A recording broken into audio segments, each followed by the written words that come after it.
Assalamualaikum warahmatullahi wabarakatuh.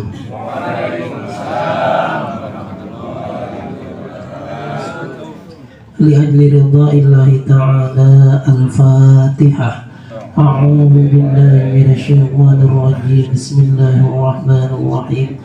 Alhamdulillahi rabbil alamin arrahmanir rahim maliki yaumiddin. Iyyaka na'budu wa iyyaka nasta'in ihdinas siratal mustaqim siratal ladzina an'amta 'alaihim ghairil maghdubi 'alaihim waladdallin amin. Thumma khususan di musannif hadzal kitab Syekh Muhammad ibn Qasim al-Wazi wa Ahmad ibn Husain asy-Syahir bi Syunyai wa nafa'ana Allahu bi ulumihim fid dharain amin amin ya rabbal alamin. Al-Fatihah. A'udzu billahi minasy syaithanir rajim. Bismillahirrahmanirrahim. Alhamdulillahi rabbil alamin arrahmanir rahim maliki yaumiddin. Iyyaka na'budu wa iyyaka nasta'in ihdinas siratal mustaqim siratal ladzina an'amta 'alaihim ghairil maghdubi 'alaihim waladdallin amin. Bismillahirrahmanirrahim. Alhamdulillah wassalatu wassalamu ala rasulillah wa ala alihi wa ashabihi wa mawala. Yang kami hormati, yang kami muliakan Bapak Ketua RT, yang kami hormati, yang kami muliakan para asatid yang sama hadir di tempat ini yang tidak bisa disebutkan satu persatunya, yang kami hormati, yang kami muliakan pembawa acara yang sudah memberikan waktunya kepada saya, yang kami hormati, yang kami muliakan segenap jamaah pengajian di Blok I yang sama hadir di tempat ini, yang tidak bisa disebutkan satu persatunya, sedikit pun tidak mengurangi rasa hormat kami. Dan tak lupa kepada Kakanda, saudara saya tercinta nih, Pak Budi, yang alhamdulillah bisa hadir, bisa kumpul ngaji bersama kita. Mudah-mudahan semuanya dalam lindungan Allah Subhanahu wa Ta'ala.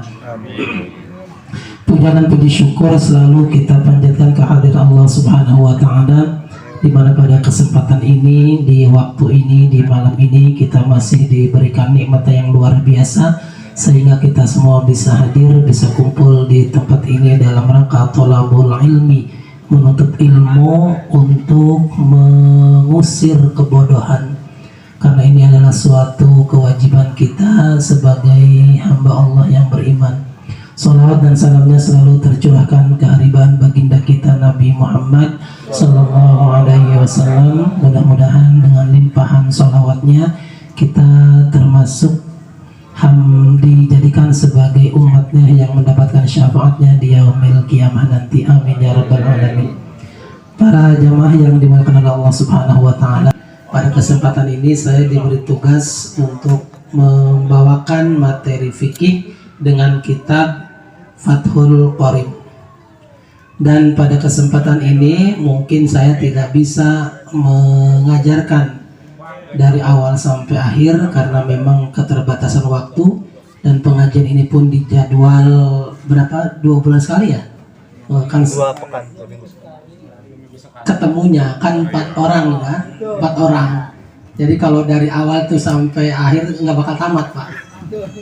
Ya, ketemunya 2 bulan sekali kalau nggak salah. Jadi ini diambil yang menurut saya pribadi sangat penting dalam kehidupan ibadah kita kepada Allah.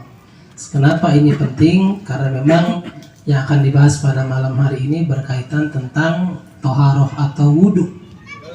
Ya. Allah Subhanahu wa Ta'ala berfirman dalam Quran surat Al-Maidah ayat 6.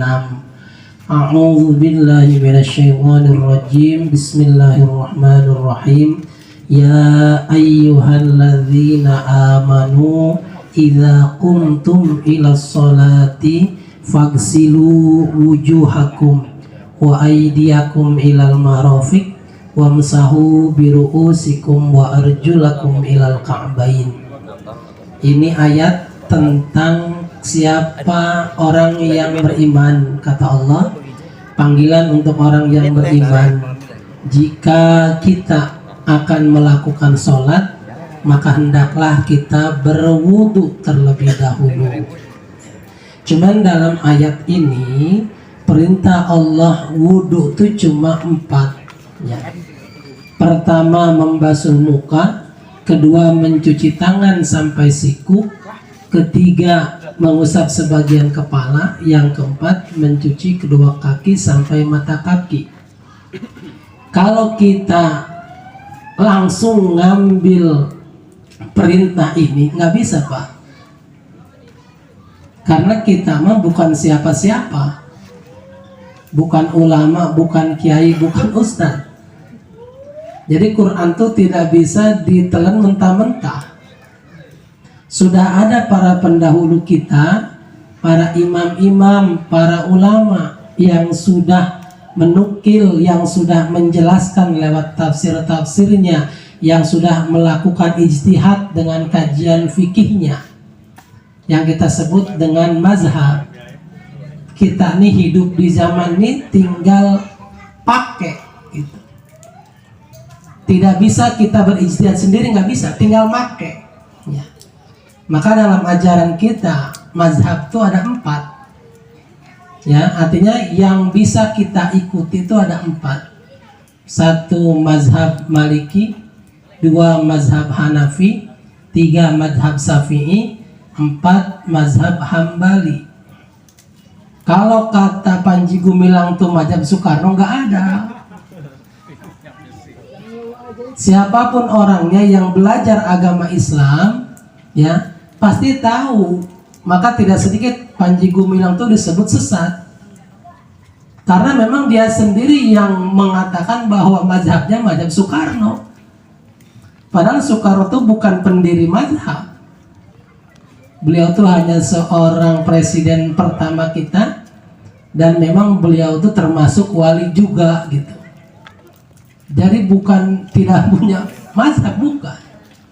Jelas-jelas dalam agama kita tuh 4 mazhab tuh. Jadi jangan sembarangan ya. Nah, karena kita belajar Fathul Qorib ini mazhabnya mazhab Syafi'i. Kalau dalam Quran tadi perintah wudhu tuh hanya 4, mazhab Syafi'i menambahkan 2. Furudul wudu'i sittatu asya'a. Adapun fardu-fardunya wudu ada 6 perkara. Berarti bukan 4. Kalau Quran 4, ditafsir oleh ulama mazhab Syafi'i 6. 1 an-niyatu. Pertama adalah niat. Kenapa pertama tuh harus diawali dengan niat? Karena ada sabda Nabi ya, Nabi pernah bersabda, innamal a'malu binniyatin wa innamal likulli imri'in ma nawa. Segala sesuatu perbuatan tergantung daripada niatnya, dan tiap-tiap perkara tergantung daripada niatnya gitu. Jadi sangat penting niatnya, pasti di awal, karena segala tingkah laku tanduk kita diawali dengan niat gitu ya. Beda dengan kejahatan, terkadang nggak ada niat, ada kesempatan, itu kejahatan. Beda ya. Dalam ibadah niat dulu yang pertama. Apa itu niat? Qasdus syai'in muqtarinan bi fi'lihi. Bermaksud sesuatu yang dibarengi dengan perbuatan. Jadi niat itu bukan hanya sebatas niat doang, tapi niat yang dibarengi dengan perbuatan. Mana perbuatannya? Ingda guslil wajhi. Jadi niat wudhu tuh dibaca ketika membasuh muka. Nah, kita ulang pelajarannya. Artinya ngaji itu memang harus diulang. Kalau nggak diulang tuh suka lupa. Apalagi kita banyak pikiran gitu kan. Terkadang yang jadi prioritas tuh ekonomi aja. Ya. Niat wudhu tuh dibacanya ketika membasuh muka yang pertama.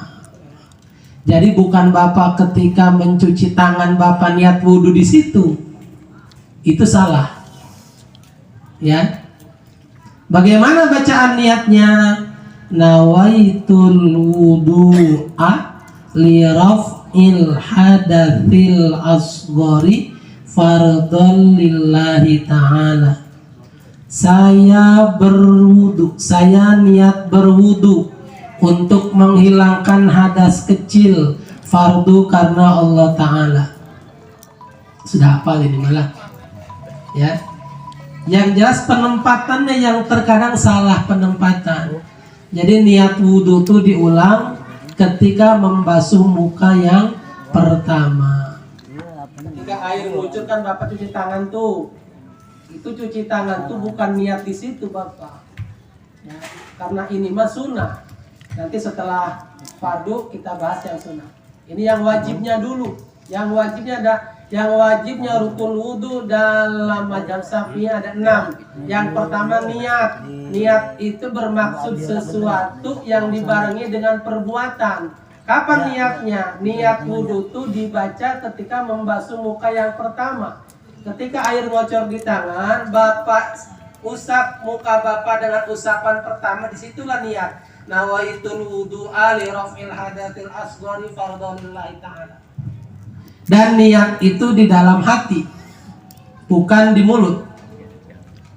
Kalau di mulut namanya talafut bin niat, mengucapkan niat. Niat itu di dalam hati. Jadi ketika air sudah di tangan, dibasuhkan ke muka sambil lihat dalam hati, saya niat berwudu untuk menghilangkan hadas kecil fardu karena Allah Ta'ala.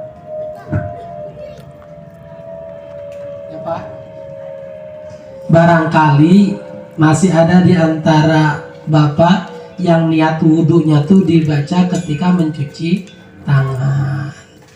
Itu salah ya, atau nggak niat cuci muka aja. Ya, secara mazhab Syafi'i nggak sah. Pertamanya niat, yang niatnya tuh dibaca ketika membasuh muka yang pertama. Satu. Yang kedua wa ghuslul wajhi, yang kedua mencuci atau membasuh muka. Dari mana batasan muka tuh? Batasan muka tu wahadduhu tulan ma baina manabiti sya'ri ra'si ghaliban. Panjangnya tuh dari tumbuhnya rambut ghaliban secara keumuman. Di mana tumbuhnya rambut? Di sini. Batasan wajah. Secara keumuman. Karena ada orang yang punya rambut tuh tumbuhnya di atas ke belakang, profesor tuh, jadi di depan nggak ada rambutnya. Nah itu bagaimana batasan wajahnya? Apakah di tengah kepala ini? Enggak ya, tetap goliban menurut keumuman di sini di depan. Sekalipun tumbuhnya rambut orang tersebut di tengah ke belakang, tetap batasan wajah mah dipakainya secara keumuman, di mana dia tumbuhnya rambut berarti di depan. Gitu. Bagaimana kalau yang botak? Tetap yang botak pun batasan wajah tuh dikira-kira rambut ini tumbuhnya pasti di sini nih. Gitu. Ya, jadi jangan mentang-mentang botak dari belakang nggak bisa. Ya. Makanya ada kata-kata goliban secara keumuman, secara kebiasaan. Rambut itu tumbuhnya di mana sih? Berarti di sini. Gitu. Ya. Berarti tempat tumbuhnya rambut yang pertama tuh harus basah. Ya. Sampai mana? Wa akhirul lihyaini, sampai ke bawah dagu. Ini ke bawah jenggot. Berarti jenggot nih bagian daripada wajah. Lewatin bawah jenggot karena jenggot tumbuhnya di bawah, ya. Kalaupun yang di bawah bibir nih, ini sama termasuk jenggot, tapi bukan ini, yang di bawah ini, ya, di bawah, lewatin. Batasan atas ke bawah. Kemudian batasan dari samping mana? Dari telinga ke telinga. Berarti dari sini. Dari sini